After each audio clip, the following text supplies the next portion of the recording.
diários do bem, mas não seus autores. 3.2 A contribuição dos médiuns. Uma vez que as realidades material e espiritual se interpenetram, mas são regidas por princípios próprios, é necessário que algumas criaturas, os médiuns, representem o papel de ponte entre essas duas realidades para que ocorra a comunicação benéfica aos habitantes de ambos os continentes. Para ser bom médium é, sobretudo, necessária a introjeção do amor universal, sem orgulho, sem egoísmo e sem vaidade. Assim, os encarnados encarregados das tarefas mediúnicas se transformam em veículos fiéis para a comunicação entre os dois mundos.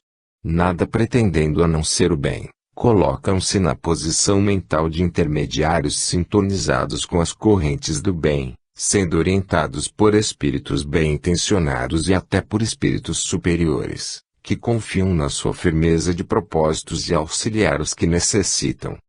Todo ser humano é dotado de ectoplasma, ou seja, uma forma de energia que incita cada espírito, a qual pode servir para beneficiar tanto física quanto moralmente os necessitados de ajuda.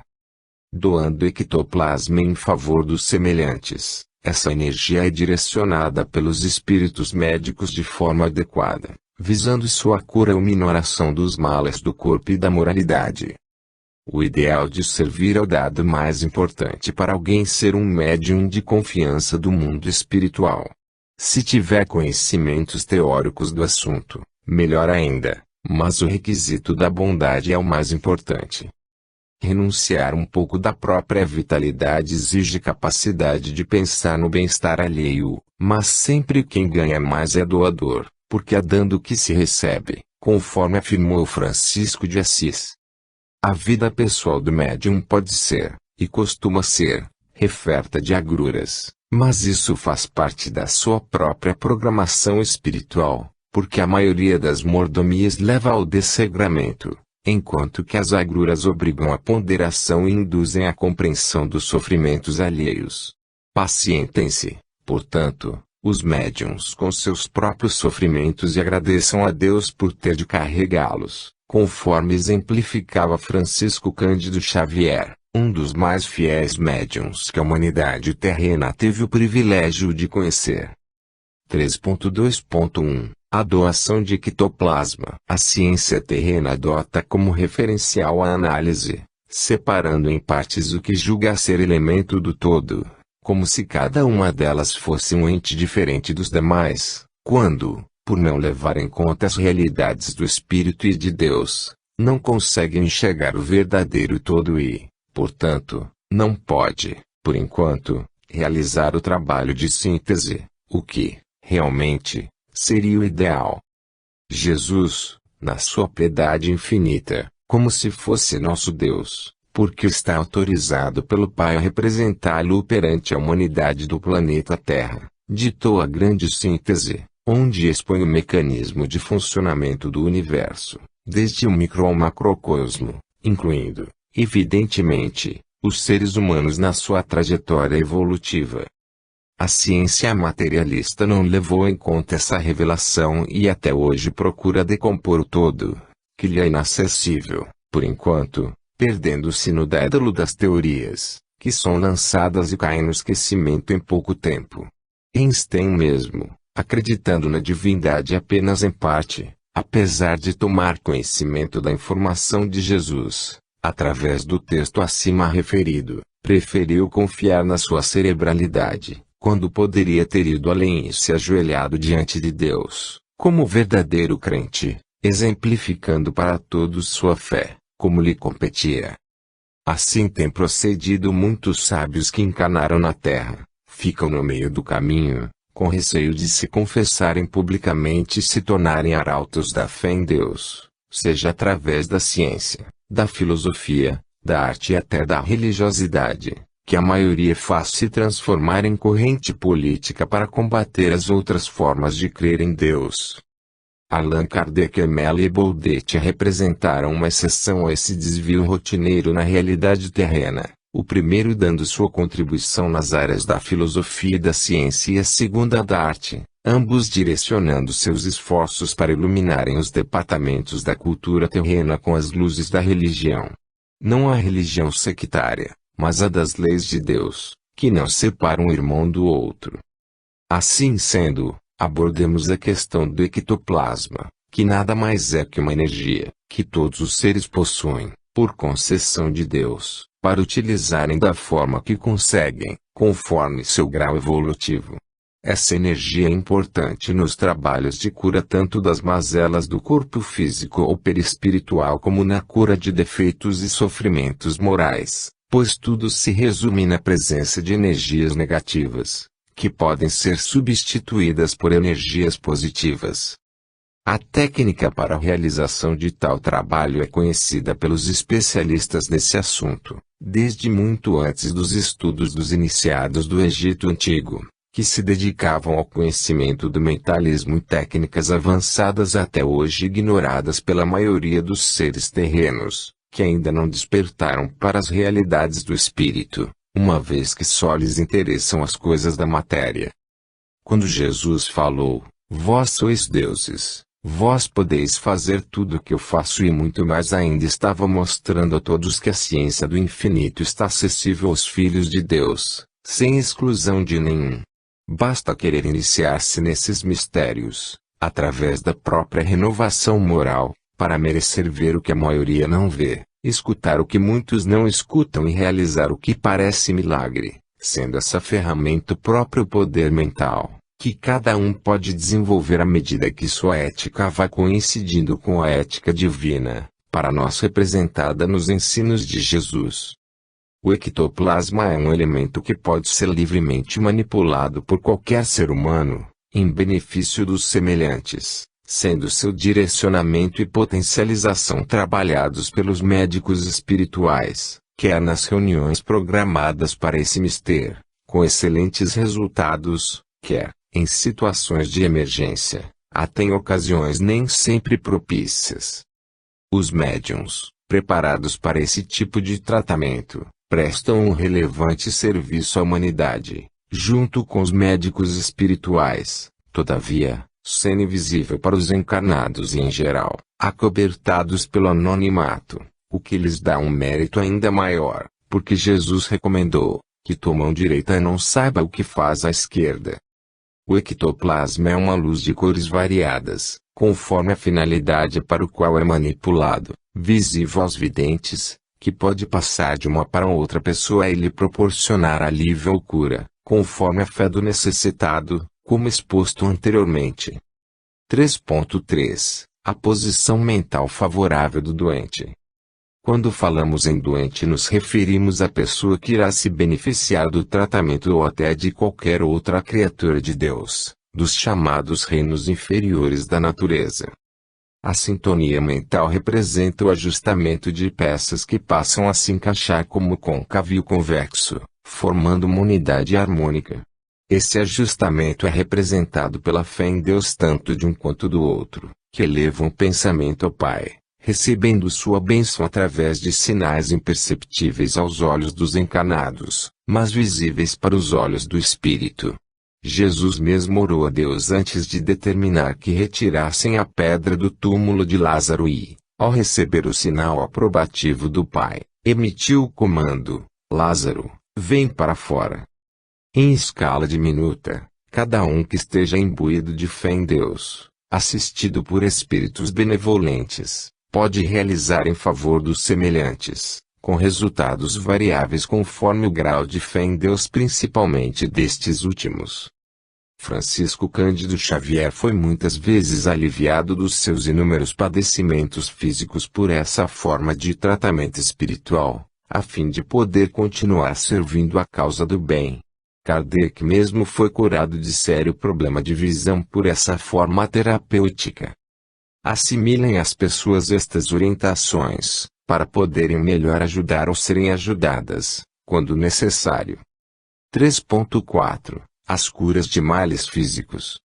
Há males físicos de várias naturezas, mas todos têm uma utilidade para o crescimento espiritual, sem que os seres não evoluiriam.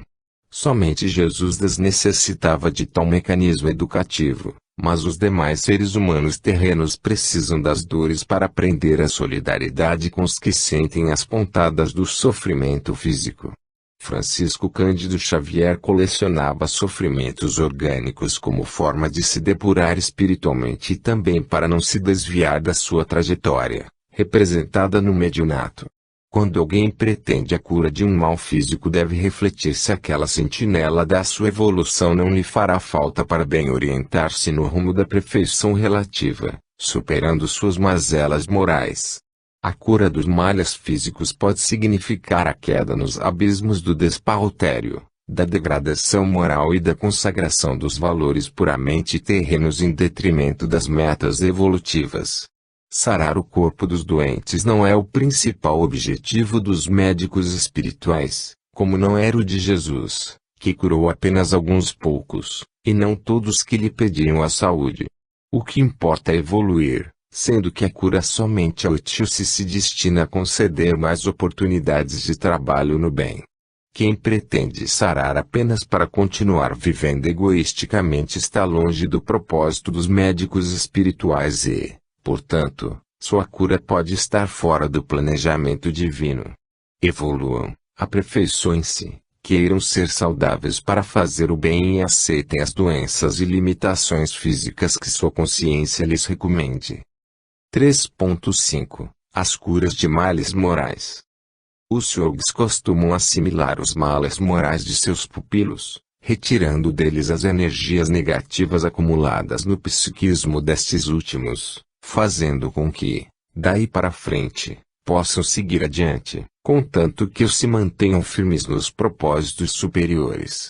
Jesus impactou Saulo, na estrada de Damasco, arrancando dele os miasmas da violência e da obsessão que o vitimavam, fazendo com que pudesse enxergar com clareza a realidade, ou seja, o caminho tortuoso que vinha trilhando.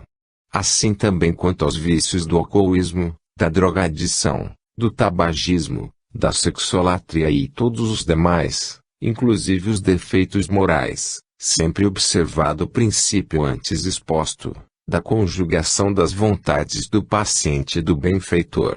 Se apenas o benfeitor atua, o resultado pode ser mínimo ou até nulo, pois a principal peça nesse trabalho é o próprio doente, tanto que Jesus disse, repetimos mais uma vez, a tua fé te curou.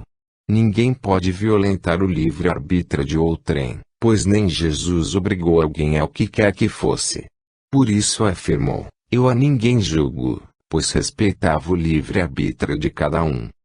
Há quem esteja contente com o próprio primitivismo, não pretendendo superá-lo, como há quem só se realize com a prática das virtudes.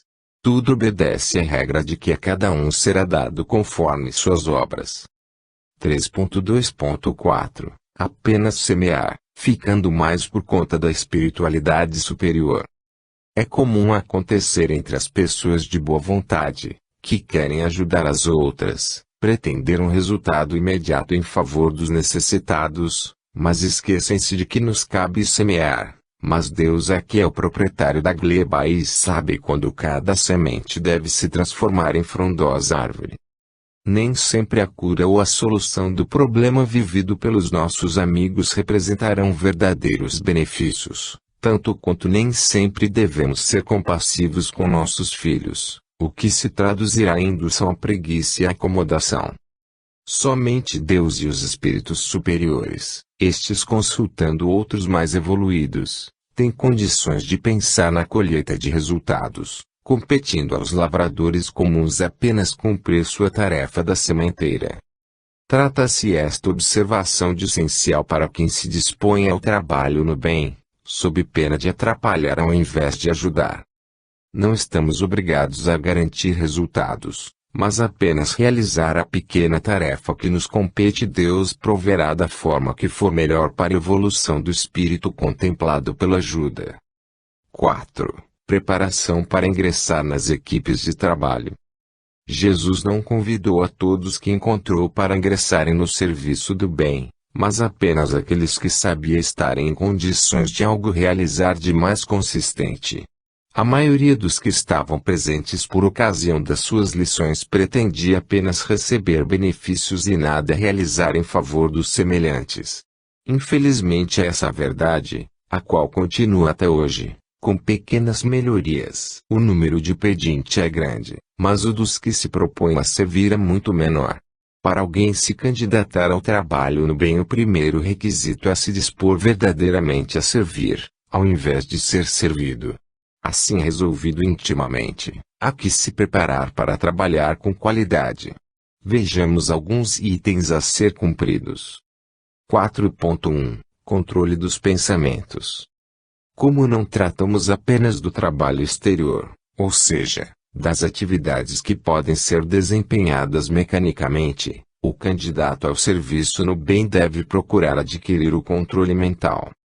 Mas, pode-se perguntar, como se consegue controle mental?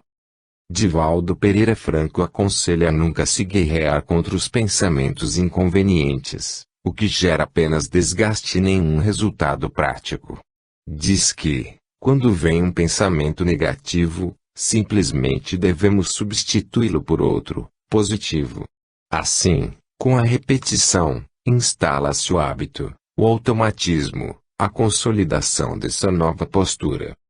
Ninguém se transforma da noite para o dia, mas é necessário dar o primeiro passo, tal como, depois de dada a primeira pedalada na bicicleta, as seguintes ficam mais fáceis. Todavia, a autorreforma moral é que determina o teor dos pensamentos, pois uma pessoa focada no bem pensa a maior parte do tempo nas boas iniciativas em favor de todos e não sobre espaço mental para as negatividades.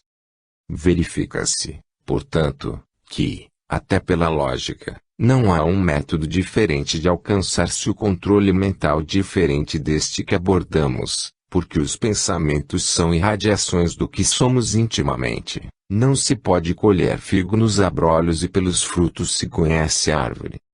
4.2 Controle dos sentimentos. Os sentimentos são igualmente meras irradiações do nosso mundo íntimo. Assim, quem realiza a própria reforma moral terá espaço interno para os bons sentimentos e quase nenhum para os maus sentimentos. Alertamos para a diferenciação entre pensamentos e sentimentos, mas alguém, com razão, pode tratar ambos como sendo a mesma coisa, no que também estará certo, pois o importante é entender que a autorreforma moral é que determina o teor das irradiações do espírito, sendo boas naqueles que são autorreformados e oscilantes ou mais nos que não se decidiram pela autorreforma moral. Não devemos nos ater às palavras, mas às ideias, sendo que, por qualquer forma que se oriente para a necessidade da autorreforma moral, estar-se-á esclarecendo as criaturas e indicando-lhes o caminho do progresso espiritual e da felicidade.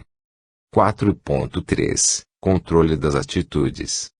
As ações são meros extravasamentos materiais do que se é anteriormente, ou, pelo menos, assim deveria ser, se não tivéssemos assimilado os maus exemplos daqueles que nos ensinaram a pensar uma coisa e fazer outra e sermos mais dissimulados do que autênticos. Infelizmente, desde a mais tenra infância, a maioria das crianças recebe induções no sentido da hipocrisia, ao invés da sinceridade, da autenticidade. Trata-se de uma das piores induções que alguém pode propiciar a um ser humano. Controlar as atitudes não significa nunca dizer a verdade, mas dosá-la a fim de que contribua para o bem. Por isso Chico Xavier disse: nunca joguei a verdade na cara de ninguém. Há muitas formas de se dizer a verdade, devendo-se verificar, de antemão, qual delas representará o bem. Quanto às atitudes maléficas devem ser evitadas, porque tudo, o bem e o mal tende a produzir efeitos indefinidamente, tal qual acontece quando alguém lança uma pedra na face lisa de um lago, formando ondas até muitos metros de distância do centro. O controle das atitudes é imprescindível, inclusive o controle da própria língua, pois muitas vezes o silêncio esclarece mais do que muitos discursos. 5. As 4 raças. Não será por mero acaso que as 4 raças surgiram na Terra e permanecem até hoje, apesar da miscigenação. A questão da especialização é uma realidade, cada um dá o que tem. Pretendemos apresentar uma abordagem rápida sobre cada uma delas, todavia, sempre ressaltando a interdependência dos seres, conforme a lei do amor universal. 5. 1. A raça branca. Ninguém informou melhor, falando dos capelinos, do que Emmanuel, no seu livro A Caminho da Luz, psicografado por Chico Xavier. Origem das raças brancas. Aquelas almas aflitas e atormentadas reencarnaram, proporcionalmente, nas regiões mais importantes, onde se haviam localizado as tribos e famílias primitivas, descendentes dos primatas, a que nos referimos ainda há pouco. Com a sua reencarnação no mundo terreno, estabeleciam-se fatores definitivos na história etnológica dos seres. Um grande acontecimento se verificara no planeta. É que, com essas entidades, nasceram no orbe os ascendentes das raças brancas. Em sua maioria, estabeleceram-se na Ásia, de onde atravessaram o Istmo de Suez para a África, na região do Egito, encaminhando-se igualmente para a longínqua Atlântida, de que várias regiões da América guardam assinalados vestígios. Não obstante as lições recebidas da palavra sábia e mansa do Cristo, os homens brancos olvidaram os seus sagrados compromissos. Grande percentagem daqueles espíritos rebeldes, com muitas exceções, só puderam voltar ao país da luz e da verdade depois de muitos séculos de sofrimentos expiatórios. Outros, porém, infelizes e retrógrados, permanecem ainda na terra, nos dias que correm, contrariando a regra geral, em virtude do seu elevado passivo de débitos clamorosos. Quanto à contribuição dos chamados brancos, infelizmente, tem ficado mais restrita à intelectualidade sem Deus, incentivando o materialismo, responsável por muitas guerras, violência e graves equívocos morais, que hoje avassalam o mundo e infelicitam milhões de pessoas, principalmente no Ocidente. 5.2 A raça negra. No mencionado livro, Emmanuel diz o seguinte sobre os capelinos, que formaram as raças brancas. As 4 grandes massas de degradados formaram os pródromos de toda a organização das civilizações futuras, introduzindo os mais largos benefícios no seio da raça amarela e da raça negra, que já existiam. Verifica-se, portanto, que, antes da chegada dos capelinos à Terra, aqui já existiam as raças negra e amarela.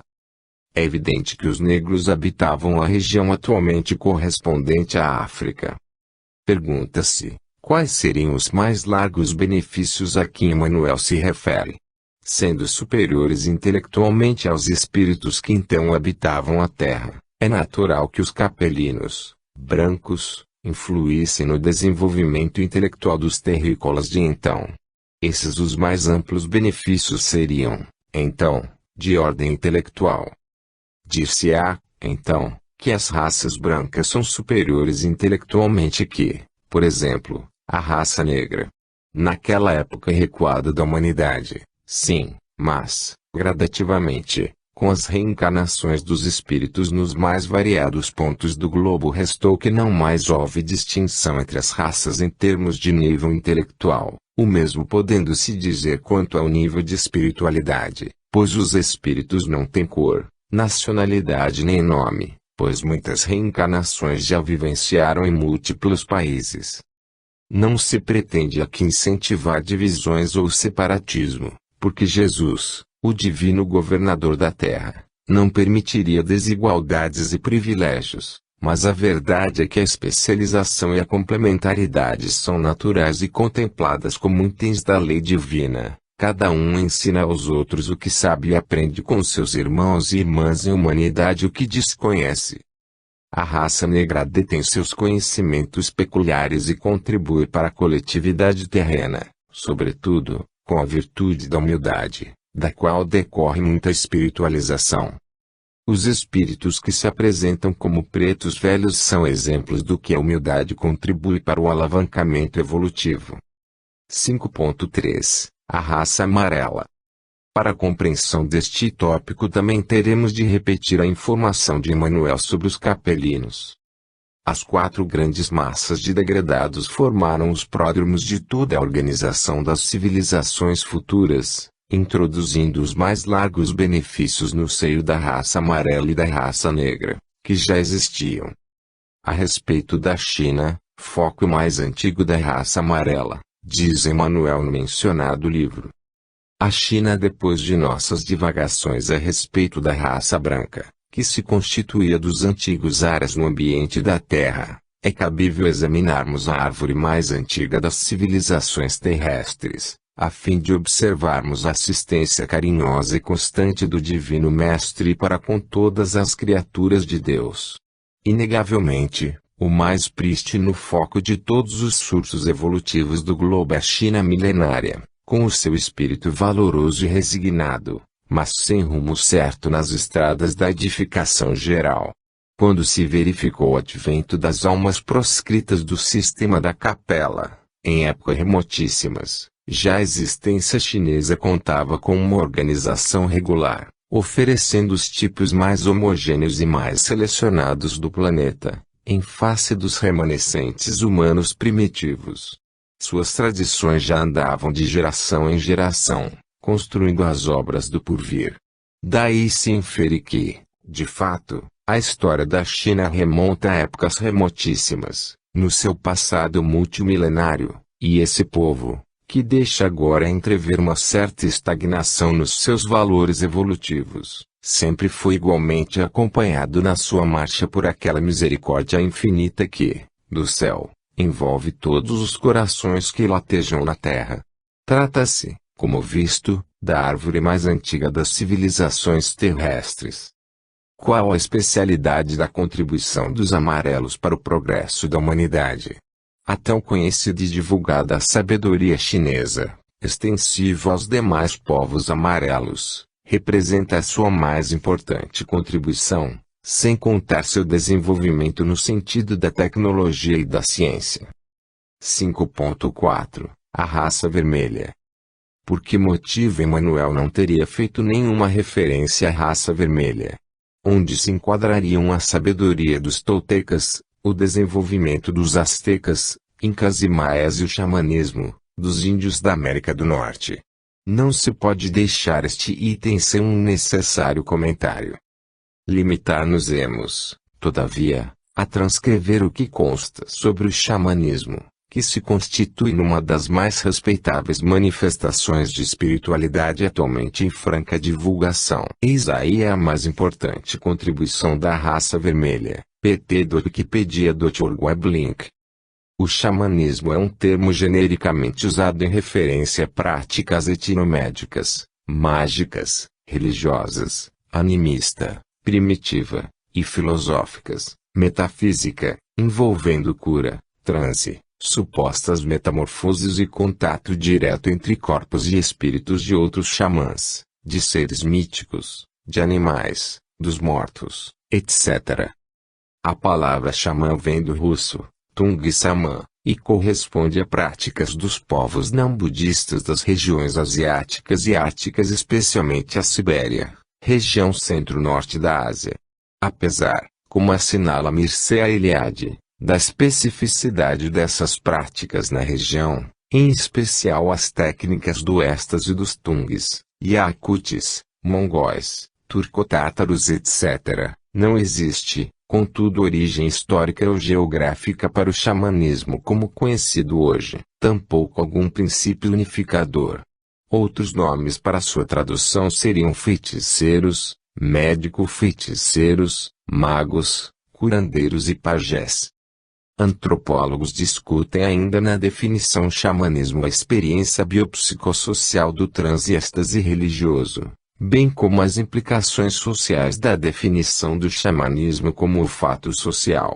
É considerado uma tradição equivalente à magia enquanto prática individualizada relacionada aos problemas e técnicas e ciência da sobrevivência cotidiana, agricultura, caça, medicina, etc., ou ao fenômeno religioso, abstrato, coletivo, normatizador. O sacerdote do xamanismo é o xamã, que geralmente entra em transe durante rituais xamânicos, manifestando poderes incomuns, invocando espíritos, plantas etc., através de objetos rituais, do próprio corpo ou do corpo de assistentes e pacientes. A comunicação com estes aspectos sutis da vida pode se processar através de estados alterados de consciência. Estados esses alcançados através de batidas de tambor, danças e até ervas enteógenas. As variações culturais são muitas, mas, em geral, o xamã pode ser homem ou mulher, a depender da cultura, e muitas vezes é na história pessoal desse indivíduo um desafio, como uma doença física ou mental, que se configura como um chamado, uma vocação. Depois disto há uma longa preparação, um aprendizado sobre plantas medicinais e outros métodos de cura, e sobre técnicas para atingir o estado alterado de consciência e formas de se proteger contra o descontrole. O xamã é tido como um profundo conhecedor da natureza humana, tanto na parte física quanto psíquica. De acordo com Eliade, O.C., entre os manchus e os tungues da Manchúria a tradição dos dons xamânicos costuma ser feita de avô para neto, pois o filho ocupa-se em prover as necessidades do pai, isso no caso dos Embaçamã, xamãs do clã. Os xamãs independentes seguem a sua própria vocação. O reconhecimento como xamã só pode ser feito pela comunidade inteira depois de uma prova iniciática. Ainda segundo esse autor das referências a distúrbios psicológicos, especialmente no processo de formação, o ideal e acuto de um xamã é um homem sério, que sabe convencer os que estão à sua volta, não presunçoso nem colérico. Entre os cazaque-quirguizes o Baksa, guardião das tradições religiosas, é também cantor, poeta, músico, adivinho, sacerdote e médico. Talvez pela experiência do sofrimento antes da iniciação ou experiência de possessão, o xamã é confundido com indivíduos portadores de distúrbio mental tipo epilepsia, histeria e psicose. Lévi-Strauss, citando os estudos de Nadel e de Mauss na introdução à obra de Marcel Mauss, afirma que, existe uma relação entre os distúrbios patológicos e as condutas xamanísticas, mas que consiste menos numa assimilação das segundas aos primeiros do que na necessidade de definir os distúrbios patológicos em função das condutas xamanísticas. Afirma ainda, baseado em estudos comparativos, que a frequência das neuroses e psicoses parecem aumentar nas regiões sem xamanismo e que xamanismo pode desempenhar um duplo papel frente às disposições psicopáticas, explorando-as por um lado, mas, por outro, canalizando-as e estabilizando-as. 6. Jesus, o divino governador da Terra. Introdução. Jesus talvez seja a personalidade mais abordada pelos historiadores de religiões e, por isso, alguém pode querer afirmar que mais uma obra sobre ele é chover no molhado, repetindo o que um obscurantista disse, há muitos séculos atrás, quanto aos livros da preciosa Biblioteca de Alexandria, se confirmam as lições do profeta Maomé, representam uma inutilidade e devem ser destruídos, se as contrariam, são uma blasfêmia e devem ser destruídos. Contra esse tipo de mentalidade não há argumento suficiente, pois o radicalismo é total, enquanto que não pretendamos debater com ninguém, mas apenas expor as noções que nos parecem interessantes para reforçar a fé daqueles que já adquiriram e tentar despertá-la nos que ainda duvidam. Não conseguiremos, todavia, fazer milagres, uma vez que o próprio divino pastor não convenceu, de imediato, a maioria dos que o viram e conviveram com ele, sendo muitos os chamados, mas poucos os escolhidos, ou seja, o número dos adeptos representou pequena porcentagem dentro da grande massa humana que estendia as mãos querendo curas miraculosas, soluções para problemas materiais e morais sem o necessário esforço pessoal e benefícios de toda a ordem, até os mais escusos. Falar em Jesus aleatoriamente não é nosso objetivo, porque temos a responsabilidade da palavra escrita, pela qual responderemos nos casos de abuso ou irresponsabilidade. Assim, nos comprometemos com a causa de Jesus por convicção pessoal, sentindo-nos no dever de afirmar o que seja construtivo e pacificador, dentro das luzes da doutrina espírita, mesmo respeitando as demais formas de crença. Jesus, para nós, é o divino governador da Terra, responsável perante Deus, o Criador, pelos destinos de todos os seres ligados a este planeta, desde o mais pequenino até o mais próximo do próprio Cristo. Que consigamos efetivamente servir a essa causa, auxiliando nossos irmãos e irmãs em humanidade. 1. Dados iniciais sem a leitura dos livros A Caminho da Luz, de Emmanuel, e Brasil, Coração do Mundo, Pátria do Evangelho, de Humberto de Campos, ambos psicografados por Francisco Cândido Xavier. Não se consegue entender qual exatamente a função de Jesus junto aos habitantes do planeta Terra. Sem essa noção, permanece tudo apenas a nível de palpites mais ou menos aproximados da sua verdadeira missão. Compete aos espíritas estudar, e não apenas ler, essas duas obras, tanto quanto estudar as obras assinadas por Allan Kardec, uma vez que ninguém mais importante para conhecer-se do que o governador planetário. Qualquer outra biografia secundária, bem como qualquer outra informação, porque ele traz em suas mãos misericordiosas e sábias a chave do conhecimento das leis divinas, tanto que disse: eu sou o caminho, a verdade e a vida, e ninguém vai ao Pai a não ser por mim. Muitos orgulhosos pretendem ir a Deus por outros caminhos e se perdem, uma vez que o poder de Jesus lhe foi concedido por Deus e não há, neste planeta, outro espírito que se lhe supere, ou mesmo iguale, em perfeição, sendo, pelo contrário, seus discípulos, subordinados hierarquicamente ao mais humilde, desapegado e simples de todos, tanto que não se sentiu diminuído pelo fato de lavar os pés de alguns deles, como relatado na história cristã. Conhecer, portanto, esse sou de amor e sabedoria é o primeiro passo para quem quer tomar contato, com maior profundidade, com as leis divinas. O segundo daquelas duas obras é a continuação da primeira, formando um conjunto harmônico, como se fossem um único livro. Depois de estar ciente da tarefa delegada por Deus a Jesus, aí, sim, se pode realmente iniciar a caminhada para estudos mais avançados. Por isso nos propusemos a trazer estas informações. Iremos, neste nosso breve estudo, abordar a missão de Jesus como divino governador da Terra, não pretendendo repetir o que os evangelistas e outros missionários disseram sobre sua vida durante a encarnação no planeta, aliás, objeto de outro livro, materializado sob o nome de O Evangelho de João na Visão Espírita, publicado pela mesma editora deste livro que ora trazemos aos encarnados. Vamos, então, por partes, na graça de Deus. 2. O conhecimento das leis divinas. Se é verdade que os 10 mandamentos representam uma grande revelação para a humanidade terrena, as lições de Jesus, esparsas nas narrativas evangélicas, são sua continuidade e aprofundamento, mas o Livro dos Espíritos traz muito maior esclarecimento.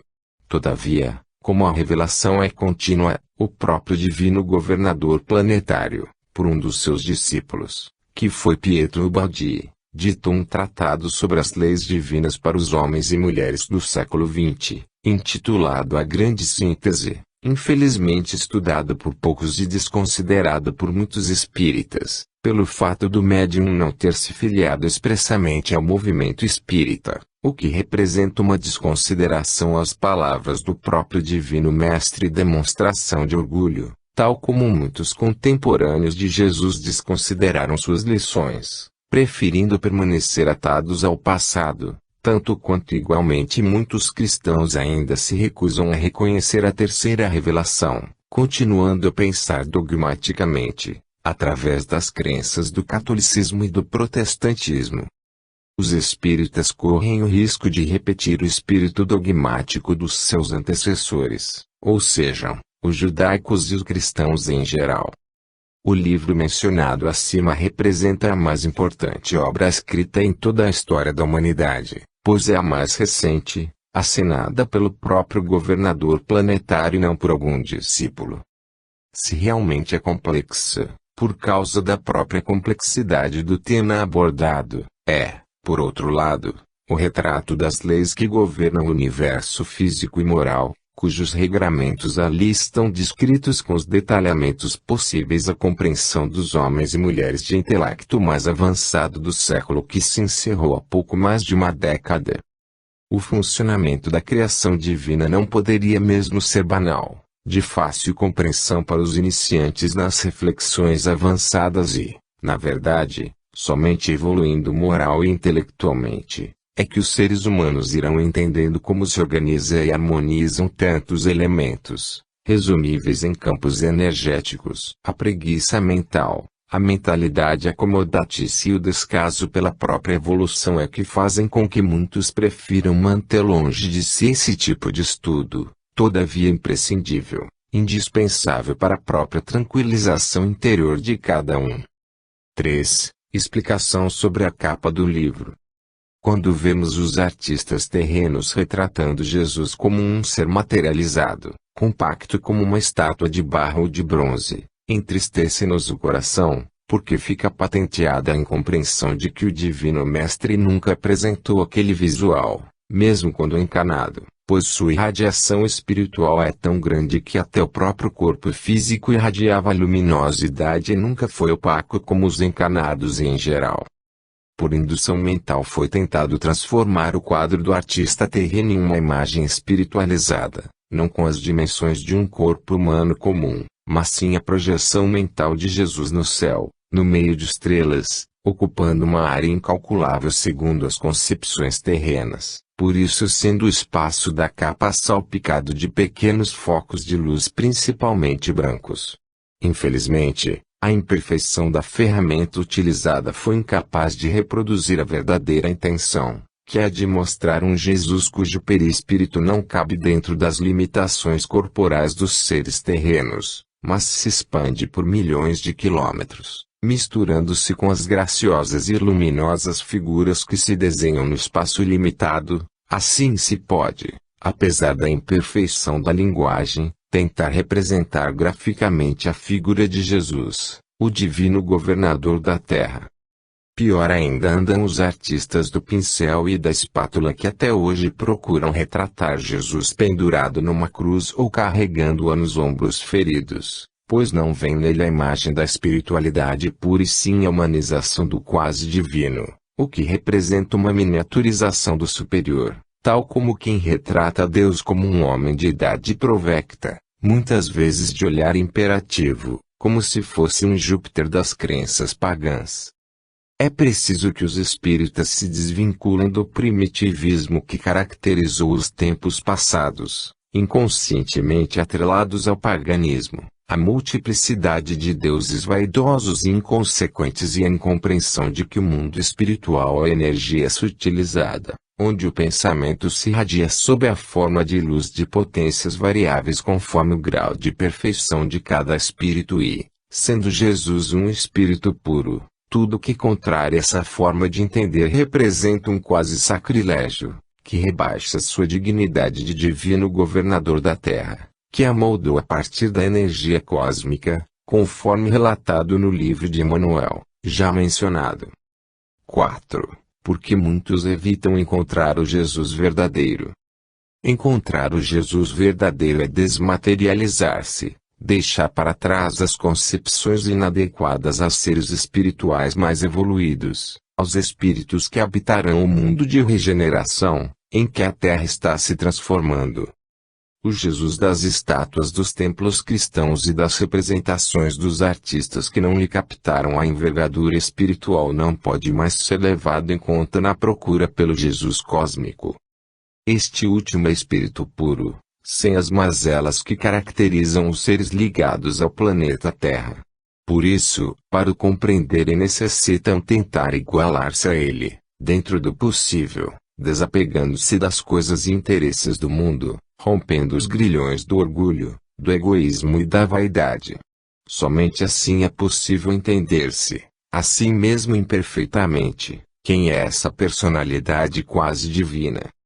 Muitos se esquivam de procurar esse espírito através das suas reflexões e idealizações, porque encontraram o espelho da própria consciência cobrando-lhes a transformação moral entremostrada nas afirmações do Sermão da Montanha. Terão de transmudar-se em mansos, pacíficos, puros de coração e pobres de espírito, o que desagrada à maioria, prisioneira dos paradigmas romanos, germânicos, dominadores, como Alexandres e Césares, ditadores e líderes rudes e frios em todas as áreas, inclusive dentro dos setores da própria religiosidade hierarquizada do mundo, onde entronizaram a própria vaidade em lugar de Jesus, que é o verdadeiro modelo das virtudes e dirigente planetário, no caminho da evolução intelectual e moral.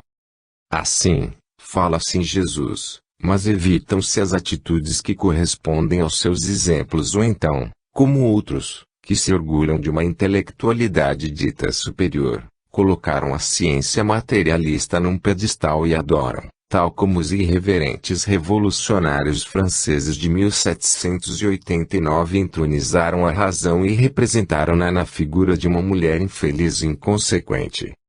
Muitos modernos cultores da razão evitam encontrar o Jesus cósmico, porque ele lhes fará enxergar suas próprias mazelas interiores, seus equívocos morais, sua má vontade em ser honestos com a própria consciência. Jesus não cobra nada, tal como não obrigou o orgulhoso senador Públio Lentulio Cornélio a mudar de vida, mas quem o encontra nunca mais será o mesmo, pois a consciência se lhe aflora e passa a latejar como ferida exposta, que somente será curada quando a luz da aura crística se casar o mais próxima possível com as irradiações do espírito em evolução. Lágrimas incoercíveis irão brotar de vez em quando, uma insatisfação incompreensível, mas dolorosa irá contrair as fibras mais íntimas do ser e tudo estará coberto por um cinzento panorama exterior enquanto aquele ser humano recalcitrar depois de ter ingressado na sua individual estrada de Damasco. Públio Lentulio somente começou a experimentar a paz a partir do momento em que se rendeu à luz que o divino pastor inseriu no seu coração e submisso, e não sabemos se sua consciência se pacificou integralmente, mesmo depois de 2 milênios após o memorável encontro descrito em há 2001 anos. 5. Cristianismo sem Jesus.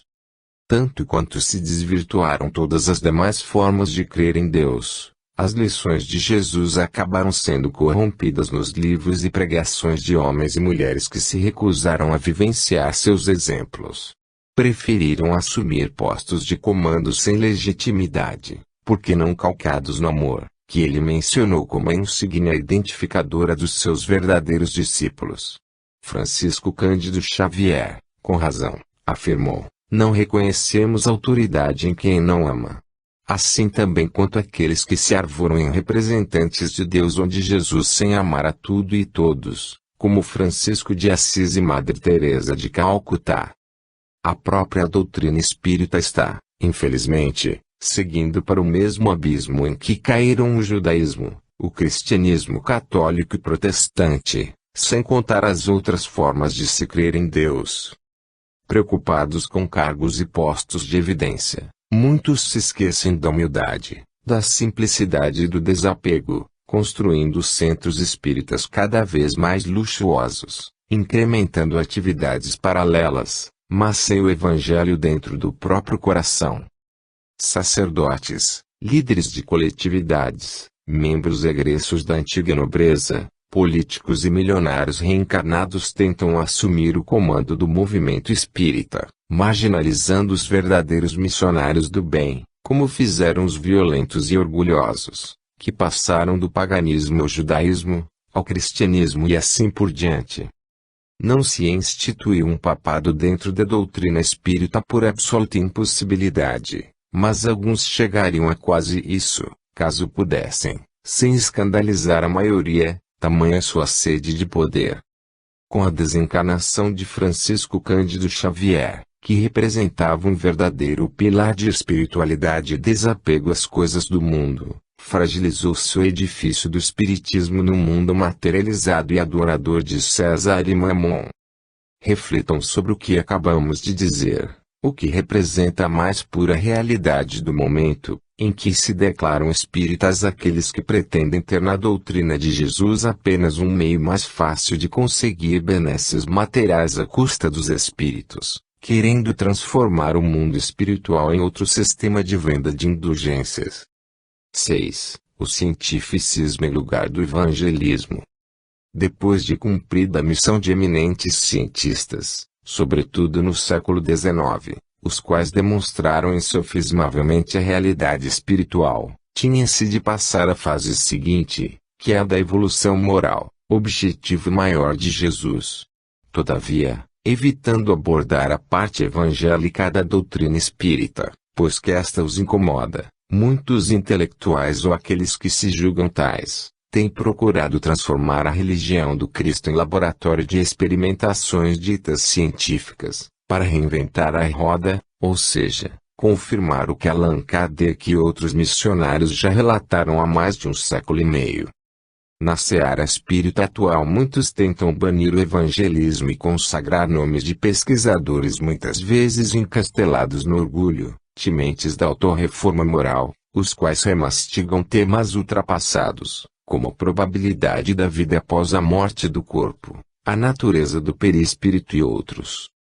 Muitos centros espíritas têm se transvestido em templos do cientificismo desarrazoado, onde pseudocientistas e intelectuais de questionável competência desviam a atenção dos necessitados de esclarecimento espiritual, sofredores que repetem aqueles que acompanhavam as lições de Jesus, procurando ensinar-lhes complicadas teses sobre temas científicos, ao invés de mostrar-lhes o caminho simples e direto da autorreforma moral, com base no Evangelho. Ai desses falsos profetas da atualidade, porque lhes será cobrado o mau uso que fizeram da palavra falada ou escrita e dos postos que assumiram no comando da doutrina que é, sobretudo, de amor. 7. Meu reino não é deste mundo.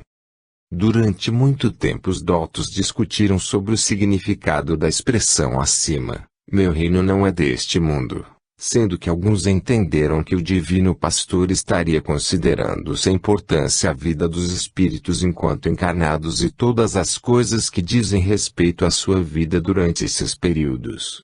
Todavia, a interpretação mais conforme com a perfeição das leis divinas é a de que o divino governador planetário teria querido informar que sua forma de governar em nada se assemelha à dos reis e governantes encarnados em geral, os quais, principalmente naqueles tempos de primitivismo intelecto e moral, visavam muito mais os seus próprios interesses que os dos seus súditos, a quem tratavam como subalternos e conferiam apenas um ou outro favor, como os arbitrários deuses do Olimpo. Em primeiro lugar, não se deve entender a expressão reino na sua acepção terrena, mas sim na de governo, no sentido mais espiritualizado possível da palavra, pois Jesus foi encarregado de formar o planeta e governá-lo segundo as leis divinas. Quanto à vida alternada dos seres no mundo material e no mundo espiritual é um item das leis divinas, que contemplam a sequência inspiração-expiração, absorção-excreção, contração-distensão, sofrimento-alegria, saúde-doença e outras formas de alternância, que promovem a evolução. Para Jesus o mundo espiritual não é mais importante que o material nem vice-versa, pois ele é o governador da Terra, considerada nos seus dois estilos complementares e opostos de vida. Não há um governo para uma realidade e outro para outra, mas um único comando, que rege não só a Terra e seus habitantes de todos os níveis, mas o universo inteiro. A consequência prática para os seres ligados a este planeta é de que devem trabalhar para a própria evolução e a das realidades espiritual e material do mundo terráqueo. A observação de que a letra mata e o espírito vivifica vale também para este tópico, afirmado por Jesus. Atente-se para ele e cada um cumpra seus deveres da melhor forma que conseguir, quer estando encarnado quer desencarnado. 8. Governador e não rei. Jesus não se afirmou rei, mas simplesmente replicou a Pilatos quando este lhe indagou se era rei. Vós o dizeis, pois, na verdade, somente Deus pode ser comparado a um rei, pois é o Criador. Ao afirmar, meu reino não é deste mundo, estaria querendo significar que o reino de Deus, do qual é governador do planeta Terra, não se rege pelo arbítrio, a violência, a maldade, a desigualdade, como só ia acontecer nos governos terrenos. É interessante notar como Emmanuel, no mencionado livro, fez questão de categorizá-lo como governador, o que, aliás, não é de surpreender-se.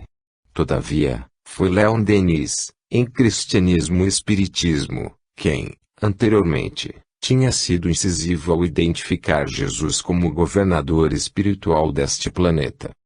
Um governador é subordinado a um dirigente mais importante, a quem deve obedecer e a um regramento legislativo, ao qual está adscrito, não podendo satisfazer seus caprichos pessoais, mas apenas trabalhar conforme estabelecido por essas normas e pela vontade do Senhor.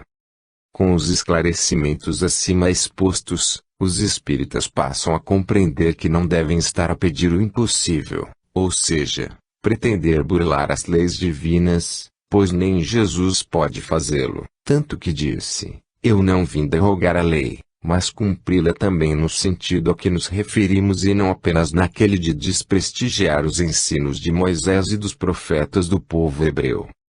9. O livre-arbítrio. O governador planetário não tem o poder de violentar o livre-arbítrio dos seus pupilos humanos em favor do bem-estar geral, dos interesses da maioria, bem como, por outro lado, cada um não pode ultrapassar determinados limites, conforme ele esclarece em A Grande Síntese. Não confundais a ordem e a presença da lei com um automatismo mecânico e um fatalismo absurdo. A ordem, vos disse, não é rígida, mas apresenta espaços elásticos, contém subdivisões de desordem, imperfeição, complicadas em reações, mas permanece em ordem e lei no conjunto, no absoluto. Um exemplo, em oposição à vontade da lei, tendes a vontade de vosso livre-arbítrio, mas é vontade menor, marginalizada, circunscrita por aquela vontade maior, podeis agitar-vos a vosso bel prazer, como dentro de um recinto, não além dele. Essa movimentação vos é permitida, porque é necessária para que sejais livres e responsáveis no ambiente que vos cerca, possais, assim, com liberdade e responsabilidade, conquistar vossa felicidade. Resolvi, assim de passagem, o conflito que para vós é insolúvel entre determinismo e livre-arbítrio. Estes conceitos levar-vos-ão, posteriormente, a conceber uma exata moral científica. É importante o conhecimento dessa realidade, porque, em caso contrário, uns se julgam injustiçados ao verem outros cometerem abusos, acobertados pela aparente impunidade, com isso justificando seu pessimismo e falta de vontade em evoluir, sob o argumento de que o mal prevalece sobre o bem. Esse ponto de vista é totalmente equivocado, pois a lei de causa e efeito é infalível e cada um recebe segundo suas obras. Jesus não é um juiz, segundo os padrões terrenos, mas sim o grande coordenador da evolução dos seres ligados ao planeta Terra, sendo inconcebível para nós como ele atua no cumprimento do seu trabalho. Todavia, é certo que ele trabalha, tanto que disse, eu trabalho e meu Pai também trabalha. Pode-se deduzir, sem medo de errar, que, como governador planetário, ele terá sua faixa de autonomia na condução do seu trabalho, inclusive porque se trata de um espírito em evolução, que iniciou sua trajetória de aperfeiçoamento como todos os outros. 10. O mundo de regeneração. Quando Divaldo Pereira Franco afirmou, em palestra realizada em Lyon, França, em 2008, que a situação geral iria piorar até 2012 e, a partir daí, iria melhorando até que, daí uma ou duas gerações, a Terra já estaria categorizada como um mundo de regeneração, estava revelando que o planejamento do governador planetário não está sujeito a contratempos. Afirmam-se várias datas limites, Todavia, a informação acima pode ser acreditada, devido à qualificação espiritual do missionário baiano, o qual fala normalmente e não emite opiniões pessoais, mas apenas traduz aquilo que lhe é determinado pelos seus orientadores espirituais, principalmente Joana de Ângeles, espírito de elevada posição na hierarquia espiritual da Terra. 11. Seus assessores. Os próprios